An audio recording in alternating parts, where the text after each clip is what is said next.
அன்பார்ந்த யூடியூப் நேயர்களுக்கு இயேசு கிறிஸ்துவின் இணையற்ற நாமத்தினாலே நான் வாழ்த்துக்களை தெரிவிக்கின்றேன். ஞானத்தை தேடி என்ற இந்த நிகழ்ச்சி மூலமாக உங்களை சந்திப்பதிலே மிகுந்த மகிழ்ச்சி அடைகின்றேன்.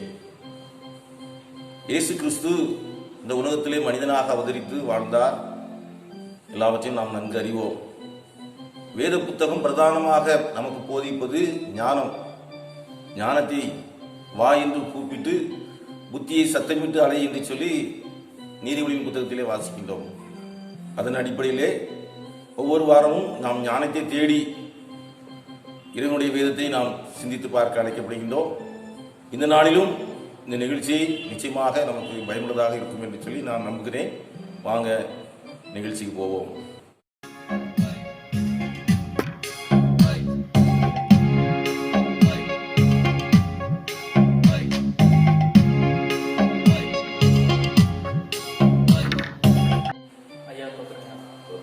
தம்பி எப்படி இருக்கீங்க?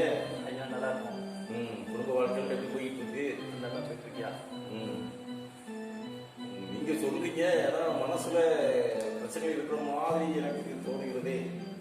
அப்படியா? உண்மைதான் ஐயா. சில நேரங்கள்ல பிரச்சனைகள் உலகம் சார்ந்து நடக்கும்போது அதை நம்ம வேடிக்கை பார்த்துடுறோம். ஆனா பல நேரங்கள்ல நமக்கு நடக்கும்போது சில சோர்வுகள் ஏற்படதான் செய்யுது. அது உண்மைதான். எந்த ஒரு பிரச்சனையும் தூரத்திலிருந்து பார்க்கின்ற போது நமக்கு அது நம்மை பாதிப்பதில்லை. குறிப்பாக நம்முடைய இந்தியா தேசத்து பார்டர்ல அல்லது உலகத்திலே வேற ஏதாவது பக்கத்துல ஏதாவது ஒரு விபத்து நடக்கின்ற போது, அநேக பாதிக்கப்படுகின்ற போது நம்மை அது வெகுவாக பாதிப்பதில்லை. அதே வேளையில ஒரு சின்ன பிரச்சனை நம்முடைய குடும்பங்களில் நடக்கின்ற போது அது நம்மை வெகுவாக பாதிக்கிறது. காரணம் என்ன என்று சொன்னால் நம்முடைய மனம் தான் அதற்கு காரணம். நம்முடைய மனம் ஒரு காரியத்தை தூரத்தில் இருந்து பார்க்கின்ற பிரச்சனை கிடையாது. எல்லாம் நம்முடைய பிரச்சனை என்று நாம் சிந்தித்து பார்க்கின்ற போது அது நம்மை வெகுவாக பாதிக்கிறது. எனவே பிரச்சனைகளுக்கு எல்லாத்துக்கும் அடிப்படை காரணமாக இருப்பது மனம் தான். எனவே மனதை நாம் சரியான முறையிலே கட்டுப்படுத்தி வைத்துக் கொள்வோம் என்று சொன்னால் அது நம்ம ஆரோக்கியமான ஒரு சூழ்நிலையை கொடுக்கும். மனதுதான் எல்லா பிரச்சனைக்கும் காரணம் அப்படின்ட்டு நீங்க சொல்றீங்க ஐயா. உண்மைதான். பல நேரங்கள்ல நம்முடைய மனம் தான் நம்ம சோர்வுபடுத்துவதா நான் உணர முடியுது. நம்முடைய வாழ்க்கையினுடைய பயணத்துல மனசு நம்ம பல நேரங்கள்ல சோர்வுபடுத்ததான் செய்தி. மனதை கட்டுப்படுத்துவதுதான் ஆண்டவர் நம்ம கற்றுக் கொடுத்திருக்கின்ற செய்திகள். வேதத்தை நாம் படிப்பது, அதை குறித்து தியானிப்பது எல்லாமே மனசு சார்ந்த காரியங்கள். எனவே நாம் வேதத்தின் மூலமாக அதை கற்று தேர்ந்து நம்முடைய மனதை நாம் கட்டுக்கோப்புள்ளதாக வைத்துக் கொள்வோம் என்று சொன்னால் எல்லா பிரச்சனைகளுக்கும் விடுவதற்கு நாம் அது ஏற்றதாக இருக்கும். இது கொஞ்சம் ஆழமா அதை எப்படியான நம்முடைய மனதை நம்ம எப்படி கட்டுப்படுத்தலாம் அப்படிங்கிறத பத்தி நீங்க இன்னும் கொஞ்சம் ஆழமா சொன்னீங்கன்னா அது நம்முடைய வாழ்க்கைக்கு இன்னும் பார்க்கிறவங்களுக்கும் அது பயனுள்ளதா இருக்கும் இல்லையா? வேத புத்தகத்தின் அடிப்படையில் தான் நாம் அதை சிந்தித்து பார்க்க முடியும். இயேசு கிறிஸ்துவுடைய போதனையை நாம் எடுத்துக்கொள்கின்ற போது ஆகாய்த்து பறவைகளை கவனித்து பாருங்கள் என்று சொல்கிறார், காகங்களை கவனித்து பாருங்கள் என்று சொல்கிறார், காட்டு புஷ்பங்களை கவனித்து பார் என்று சொல்கிறார். எதற்காக? மனிதனுடைய அவர்கள் சிறப்புக்குரியதா என்று சொன்னால் நிச்சயமே கிடையாது. உலகத்துடைய படைப்புகள் மனிதனை காட்டிலும் சிறப்புக்குரியதே இல்லை. ஆனால் அவையற்றையும் ஆண்டவர் நன்றாக படைத்திருக்கிறார். நீங்கள் ஆதியாகமம் 1ஆம் அதிகாரத்துல படிச்சிருப்பீங்க. அது என்ன படிக்கிறீங்க? படைப்பு. ஆமா, ஒவ்வொரு நாளும் ஒவ்வொன்றை படைக்கிறார் என்று சொல்லி படைத்து விட்டு அங்க ஒரு காட்சி சொல்ல முடியுமா? என்ன சொல்லியிருக்கிறோம்? நன்றாய் கண்டது. ஒவ்வொரு படைப்பும் நன்றாய் நல்லது என்று கண்டார் என்று சொல்லி அங்கு போட முடியும். எனவே 1ஆம் நாள் படைத்த படைப்புகள் சரி, 2ஆம் நாள் படைத்த படைப்பு சரி, ஒவ்வொரு நாளும் ஆண்டவர் படைக்கின்ற படைப்புகளை நல்லது என்று சொல்லி காண்கின்றார். எனவே அவருடைய படைப்புல எதுவுமே கெட்டது கிடையாது. ஆனால் மனிதன் தனக்குத்தானே ஆக்கிரமிப்புள்ளதாக வருகின்ற போது, அவனுடைய சிந்தனை செயலெல்லாம் உலகத்தை நோக்கி செல்கின்ற போது அவன் செயலிழந்தவனாக மாறுகின்றான், பிரச்சனைக்குரியவனாக மாறுகிறான். தம்பி, எல்லா பிரச்சனைக்கும் காரணம் மனம் என்று சொல்லி நான் சொல்கிறேன். இந்த மனதை கட்டுக்குள்ளதாக கொண்டு வர வேண்டும் என்பது கடினமான ஒரு காரியம். இயேசு நமக்கு பல காரியங்களை கற்றுக் கொடுக்கிறார். வேத புத்தகம் காரியங்களை கற்றுக் கொடுத்திருக்கிறது. பேதுரு என்ன சொல்றாரு? நீங்க வாசிச்சிருப்பீங்க. 1 பேதுரு 5ஆம் அதிகாரம் 7ஆம் வசனத்தை வாசிங்க. அவர் உங்களை விசாரிக்கிறவரானபடியினால் உங்கள் கவலைகளை எல்லாம் அவர் மேல் வைத்து விடுங்கள் இருக்கிறார். உங்கள் கவலைகளை எல்லாம் அவர் மீது வைத்து விடுங்கள். யார் மீது? கிறிஸ்து மீது, இயேசு கிறிஸ்து மீது. நம்முடைய கவலைகள் எல்லாம் இயேசு கிறிஸ்து மீது வைத்து விடுங்கள் என்று சொல்லி பேதுரு நமக்கு அறிவுரை கொடுக்கின்றார். அங்கதான் நாம பல வேளையிலே தோற்று விடுகின்றோம். நம்முடைய வாழ்க்கையில் நடைபெறுகின்ற அனைத்து காரியங்களையும் நம்முடைய தலை மீது நாம சுமந்து கொண்டு அது நிமித்தமாக நாம் பல வேளையிலே நமக்கு நாமே ஆக்கினையை வருத்திக் கொள்கிறோம். இயேசு என்ன சொல்றாரு? உன் கவலை ஏமால வச்சுன்னு சொல்கிறார். மற்றொரு வசனத்தை கூட நம்ம வாசிக்கலாம். ஏசாயா தீர்க்கதரிசன புத்தகம் 53ஆம் அதிகாரம் 5ஆம் வசனத்தை வாசிங்க. நம்முடைய மீறுதல்களின் நிமித்தம் அவர் காயப்பட்டு நம்முடைய அக்கிரமங்களின் நிமித்தம் அவர் நொறுக்கப்பட்டார். நமக்கு சமாதானத்தை உண்டு பண்ணும் ஆக்கினை அவர் மேல் வந்தது. அவருடைய தழும்புகளால் குணமாகிறோம். அவருடைய தழும்புகளாலே நாம் குணமாகின்றோம். இயேசு கிறிஸ்து நமக்கு உள்ளதாக வருகின்ற போது நாம் குணமடைந்து விடுகின்றோம். அப்படியானா நாம் குணமடைந்து விட்டோம் என்று சொன்னால் அங்கே வருத்தத்திற்கு இடமில்லை, கவலைக்கு இடமில்லை, வேதனைக்கு இடமில்லை இல்லையா? ஆனா பல நேரங்கள்ல அப்படி நம்ம சொல்றோம், விசுவாசத்தின் அடிப்படையில் அதை நம்ம ஏற்றுக்கொள்றோம். ஆனாலும் வழி நமக்கு தானே வருது. பல நேரங்களில் வழியை நம்ம தானே சுமக்க வேண்டியது இருக்குது. அதை எப்படி, அது ஒரு நடைமுறை வாழ்க்கையில் அதை எப்படியா நம்ம புரிந்து கொள்ள முடியும்? வழி உலகத்திலே ஆரம்பத்தில் வழி கிடையாது. இறைவன் உலகத்தை படைக்கின்ற போது நல்லது என்று கண்டார். நீங்க அதான் நம்ம ஆரம்பத்தில் என்ன சொல்றது? இறைவன் உலகத்தை படைக்கின்ற போது அதை நல்லது என்று கொண்டார் என்று சொல்லி மீண்டுமாக வசனம் சொல்லுது. நீங்க வீட்டுல போய் நல்லா படிச்சு பாருங்க. ஆனால் வலி என்று சொல்லி போது சொன்னீங்க, வலி எங்கிருந்து வருகிறது? மனிதன் தனக்குத்தானே முடிவெடுத்துக் கொள்கின்ற பொழுது, தேவனுடைய கட்டளைக்கு அவன் கீழ்ப்படிய மறுத்த போது ஆண்டவர் தெளிவாக சொல்கிறார், தோட்டத்தில் இருக்கிற எல்லா கனிகளையும் புசித்துக் கொள், ஆனால் நடுவில் இருக்க மரத்தை குறித்து நீ எச்சரிக்கையாயிரு, அதை தொடாத, சாப்பிடும் நாளிலே நீ சாகவே சாவாய் என்று சொல்லி ஆண்டவர் சொல்லிவிட்டார். ஆனால் இவன் என்ன செய்கிறான்? அதை கேட்கல, கீழ்ப்படியல, கட்டளையை மீறுறான், போய் சாப்பிடுறான். பயம் வருது. பயத்தோடு கூட என்ன வருகிறது? பயம் வந்த உடனே இறைவனுடைய சமூகத்தை விட்டு அவன் ஓடுகிறான், தன்னை மறைத்துக் கொள்கிறான். எது சொல்கிறது? விருட்சங்களுக்குள்ளதாக தன்னை மறைத்துக் கொண்டான், ஒழித்துக் கொண்டான் என்று சொல்கிறது. அப்போ மனிதன் இறைவனுடைய சன்னிதானத்தில் இருந்து தன்னை ஒழித்துக் கொள்கின்ற போது அங்கே பயம் வருது. பயத்தை குறித்து பல விதமான துன்பங்கள் வந்து. சோ வலி மனிதனுக்குரியதல்ல. கீழ்ப்படியாமல் என்கிற பாவம் செய்கிற போது அவன் வலியை தனக்காதாக்கி கொள்கின்றான். ஆள் தொடங்கி, எனவேதான் உலகத்துல ஒவ்வொரு மனிதனும் பிறக்கிறான், பலவிதமான நோய்களுக்கு உட்படுகிறான், பலவிதமான பிரச்சனைகளை அவன் எதிர்நோக்குகிறான். மூப்பு வருகிறது, வயது சென்றவன் ஆகிறான், பலம் குத்தி போகிறான், கடைசியில் மரணத்துக்கு வருகிறான். இவையெல்லாம் எங்கிருந்து வருகிறது? மனிதன் தனக்குத்தானே ஏற்படுத்திக் கொண்டிருக்கிறது. கீழ்ப்படியாமையினாலே இறைவன் கொடுத்த சாபம். எனவே இந்த பிணி, அதாவது நோய், வயது முதிர்ச்சி, மரணம், இவையெல்லாம் எல்லா மனிதனுக்கும் உரியது. எனவே எல்லா மனிதனுக்கும் உரிய, கண்டிப்பாக ஒவ்வொரு மனிதனும் ஏற்றுக்கொள்ள வேண்டிய ஒரு காரியம். எனவே உலகத்திலே ஒரு மனிதன் பிறக்கிறான் என்று சொன்னா அவன் நிச்சயமாக இந்த 3 நிலையை கடந்துதான் வரணும். தப்ப முடியுமா? ஆமா. எனவே அதிலிருந்து நாம மீள முடியாது என்று சொல்கின்ற போது நாம் அதை என்ன செய்ய வேண்டும்? ஏற்றுக்கொள்ள அழைக்க முடிகின்றோம். எப்போ அதை ஏற்றுக்கொள்ள முடியும்? நான் பிறந்து விட்டேன், இவையெல்லாம் எனக்கு உலகத்திலே நிச்சயமாக நடக்க போகிறார்கள். இன்றைக்கு உலகத்திலே நாம் பார்க்கின்ற போது கொரோனா வைரஸ் நிமித்தமாக அனுதினமாக செய்த அளவுக்கு இத்தனை ஆயிரம் பேர் பாதிக்கப்பட்டிருக்காங்க, இத்தனை ஆயிரம் பேர் மரித்துட்டாங்க. அப்படிங்கும் போது இது மனிதனுடைய சாபமா அல்லது இறைவன் கொடுத்த நிலையா என்று ஒரு பக்கம் டிபேட் நடந்து கொண்டிருக்கிறது. ஆனால் உலகத்திலே எல்லா மனிதனுக்கும் நோய் நிச்சயமாக அவன் வரத்தான் செய்யும், நிச்சயமாக அவன் முதிர்ச்சி அடையத்தான் செய்வான், ஒரு நாள் நிச்சயமாக மரணம் அடைவான். இதற்கு இயேசு கிறிஸ்து கூட விதிவிலக்கு கிடையாது. இயேசு இந்த உலகத்திலே பிறந்தார், மனிதனுக்குரிய அனைத்து உணர்வுகளையும் அவர் வெளிப்படுத்தினார். தூங்கினார், பசியாயிருந்தார், தாகமாயிருந்தார், கடைசியாக அவர் சிலுவையில் தொங்கும் போது தாகமாயிருக்கிறேன் சொல்கிறார்.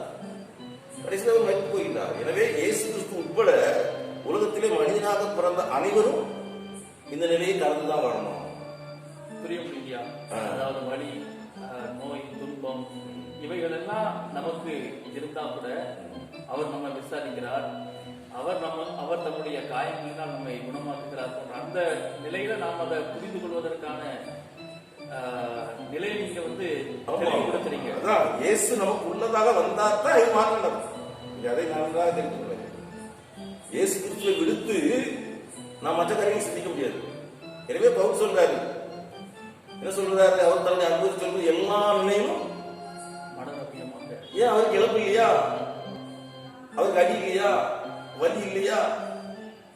70 முறை அடி வாங்கினேன். ஆமா, அவர் கொரிந்தியருக்கு எழுதுகிட்ட போது ரொம்ப அழகா சொல்லுவாரு. கல்லெறிப்பட்டேன், சவுக்கடிப்பட்டேன், காவலில் இருந்தேன், பசியா இருந்தேன், இப்படி பல வழியிலே அவர் அந்த அதிகாரத்தை சுட்டிட்டு வர்றாரு. ஆனாலும் என்ன சொல்றாரு? எந்த நிலைமையிலும் மனநிலைமையா இருக்கு. அங்கதான் நம்ம யோசித்து பார்க்க வேண்டும். அது எப்படி சாத்தியம்? நீங்க கேள்வி எழுப்பணும். அப்ப எழுப்புகின்ற போது ஆண்டவர் என்ன சொல்றாரு? ஒன்னையே நீ பார்க்காத. இன்னைக்கு மனிதர்கள் செய்கிற பெரும் தவறு என்னன்னு சொன்னா, எல்லா பிரச்சனையும் எனக்கு தான் என்பது போன்ற, இப்ப நீங்க சொன்னீங்களா நமக்கு வரும்போது, ஆமா எல்லா பிரச்சனையும் உங்களுக்கு தான் என்கிற ஒரு நிலை. நீங்களே உங்களுக்கு சொந்தம் கிடையாது தெரியுமா? நீங்க உங்களுக்கு சொந்தமா? திட்டமா தெரியுமா? திட்டமா நீங்க ஏற்றுக்கொள்கிறீங்களா? விளக்குங்கய்யா கொஞ்சம். இந்த உலகத்திலே ஒரு மனிதன் பிறக்கிறான் என்று சொன்னா அவனுக்கு சரீரம் கொடுக்கப்படுகிறது, அத்தோடு கூட ஆன்மாவும் கொடுக்கப்படுகிறது. ஆதியிலே கடவுள் மனிதனை படைக்கின்ற போது அவனை மண்ணுல வணங்குறாரு, தம்முடைய ஜீவ சுவாசத்தை ஊதுகிறார். இப்ப அவனுக்குள்ள இருக்கிற சுவாசம் யாருக்கு? அவருக்கு சொல்லுது.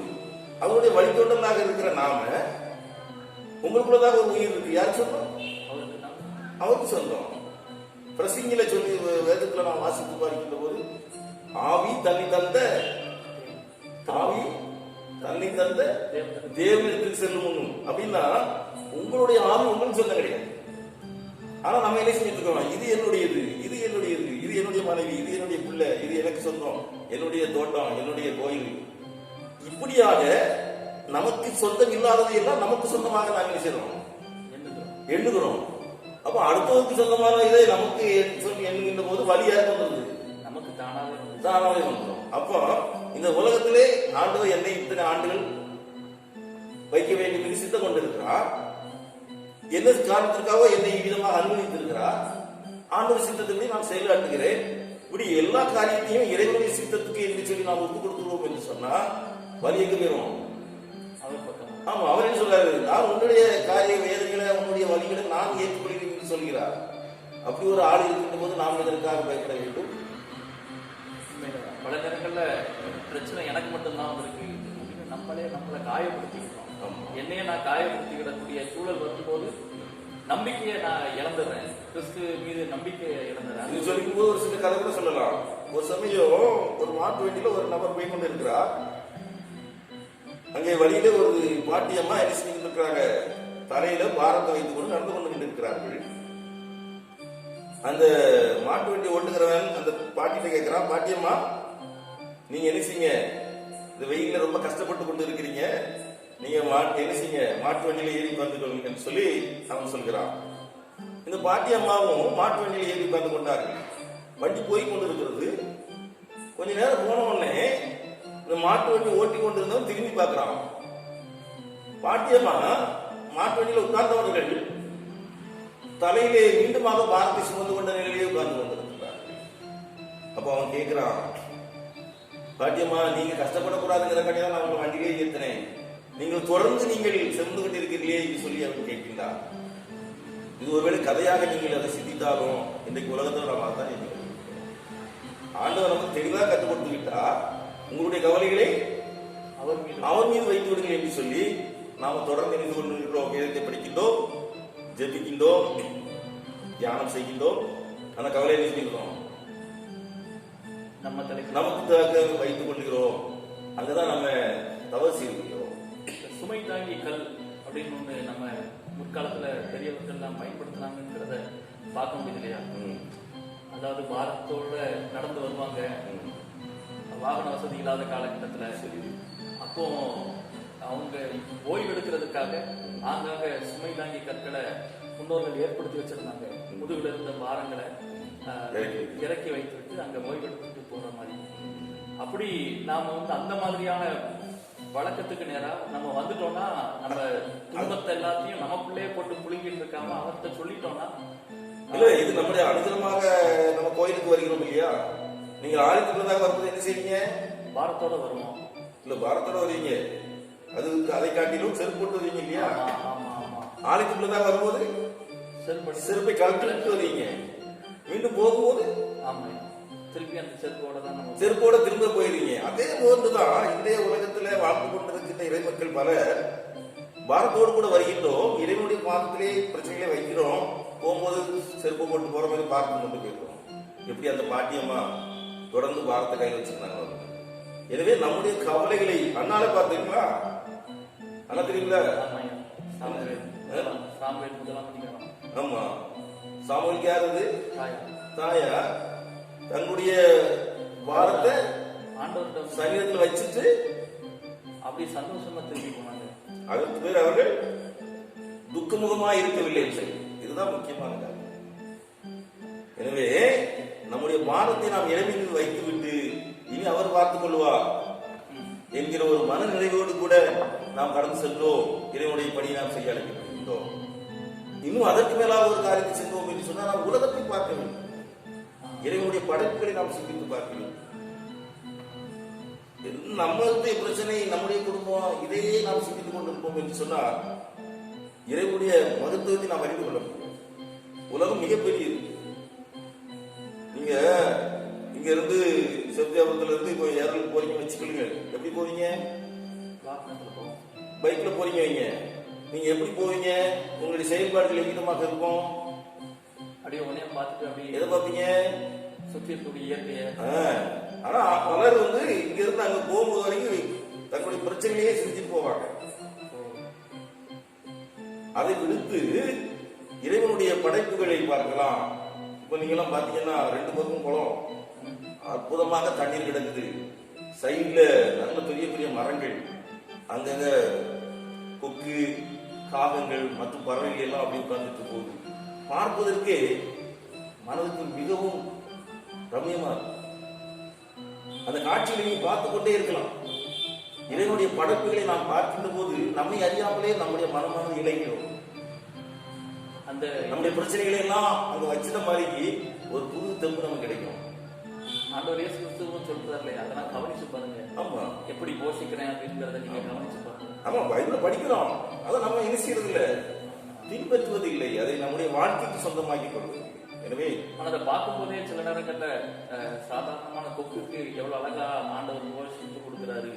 ஒரு சாதாரணமான உயிரினங்கள் தான் எப்படி வாழுது அப்படிங்கறது அதுல நம்ம பார்க்கும் போதே நம்ம புரிய முடியாது. அப்ப நம்ம அதை விட விசேஷத்தவர்கள் இயேசு கிறிஸ்து சொல்றாரு. ஆனா அதை நம்ம வந்து செயல்முறைப்படுத்துறதுக்கு பல நேரங்கள்ல தோற்றுதான். அதுதான் நம்ம வந்து கவலையை அவர் மீது வைக்காதபடிக்கு மீண்டுமாக நாம் ஏற்றுக்கொள்கின்றோம். இறைவனுக்கு முக்கியத்துவம் கொடுக்காதபடிக்கு நம்முடைய சுயத்துக்கு முக்கியத்துவம் கொடுக்கிறோம். அங்கதான் நாம் தவறு செய்ய முடியும். எனவே வருகிற நாட்களிலாவது வேதத்தினுடைய அடிப்படையிலே நம்முடைய பிரச்சனைகளை இறைவனுடைய சன்னிதானத்தில் வைத்துவிட்டு இயற்கையை நோக்கி பார்த்து அதன் மூலமாக நாம் கற்றுக்கொள்வோம் என்று சொன்னால் நம்முடைய வாழ்க்கைக்குரிய ஜீவியத்திலும் மற்றும் பலவிதமான நிலையிலும் நாம் சிறப்புக்குரியவர்களாக வளர்வதற்கு அது ஏற்றதாக இருக்கும். ரொம்ப நன்றியா. பல தெளிவுகள் இதன் வழியா நீங்க தந்தீங்க. ரொம்ப நன்றி. இயற்கையை பார்த்து ஆண்டவர் காட்டியிருக்கின்ற வசனங்களையும் சேர்த்து பாரத்தெல்லாம் அவர் மீது வைப்பதற்கு நீங்க தந்த ஆலோசனைகள் மிகவும் பயனுள்ளதாக இருந்தது. நன்றி. சரி தம்பி, ரொம்ப நேரம் ஆயிடுச்சு. வீட்டுல அம்மா தேடுவாங்க, போயிட்டு வாங்க, மீண்டும் சந்திப்போம். என்ன நேரிலே இந்த நிகழ்ச்சி உங்களுக்கு நிச்சயமாக பிடித்திருக்கும் என்று சொல்லி நம்புகிறேன். நம்முடைய வாழ்க்கையில பலவிதமான பிரச்சனைகள், போராட்டங்கள் வருகின்ற போது அது நமக்கு மாத்திரமே என்கிற நிலையிலே நாம் அதை சிந்திக்காத வண்ணம் நம்முடைய பிரச்சனைகளை கடவுள் மீது நாம் வைத்து விடுவோம் என்று சொன்னால் நம்முடைய மனமானது லகுவடைந்து விடும். அது மாத்திரமல்ல, நாம் நம்முடைய பிரச்சனைகளை எதிர்நோக்குகின்ற போது உலகத்தை நோக்குகிறவர்களாக, இறைவனுடைய படைப்புகளை நாம் சிந்தித்து பார்க்கிறவர்களாக நாம் காணப்படுவோம் என்று சொன்னால் அது நமக்கு சிறப்பு சேர்ப்பதாக இருக்கும். இதுவே நீங்கள் மனதிலே வைத்துக் கொள்ளும்படியாக உங்களை அன்போடு கூட நான் கேட்டுக்கொள்கின்றேன். மீண்டுமாக ஞானத்தை தேடி என்கிற நிகழ்ச்சி மூலமாக உங்களை சந்திக்கிறேன். தேவன் தாமே உங்களை ஆசீர்வதிப்பாராக. God bless you.